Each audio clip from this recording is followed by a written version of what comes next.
Hi, welcome to Creatively Montessori. Thanks for joining us today. We are working on early childhood language work. This I would use in my early childhood primary classroom. You could also use it in first, second, and third grade, early elementary classroom if you had children that were not confident readers. This is a basket of objects for the phonograms OW, OA, GH, CH. And so as this child is working on this material, I would have demonstrated it first, of course, but sometimes they forget what a word is. And I oftentimes put in words that maybe have different things you can call it. And so they put those to the side. So she put 8 to the side. 8 has a GH in it. Ghost, 8.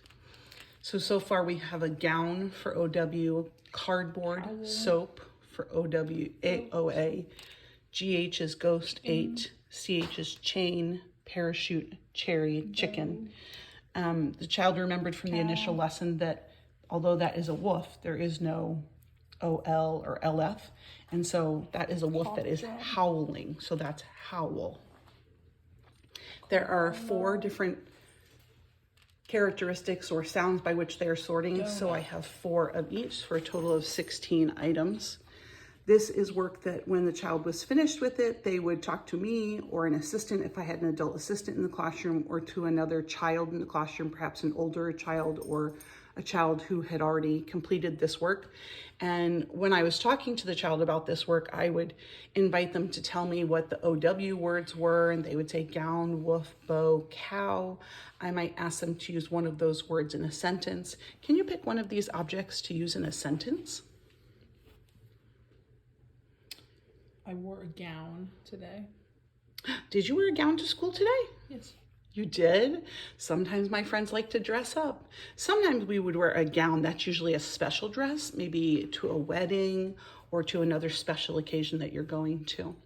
So you can extend it that way. Again, the point is to expand and extend their vocabulary to help them speak in complete sentences.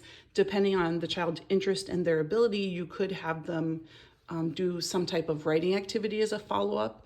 I don't typically have them write these down just as spelling words, because parachute is a good example of they can spell it phonetically, but it's not going to be correct, which if that's okay with you, that's absolutely fine if they then spell that phonetically.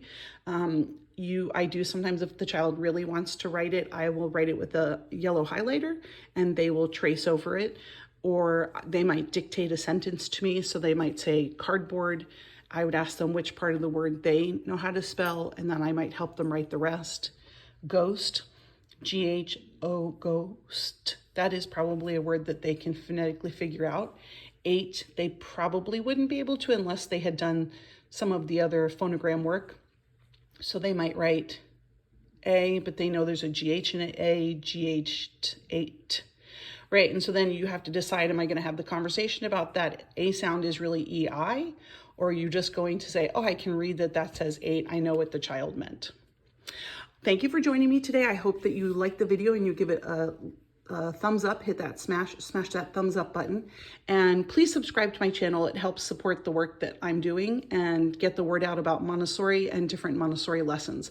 I'd love to hear what you think about this material, if you like the objects I have, if you think that they're appropriate or there's some that I need to change.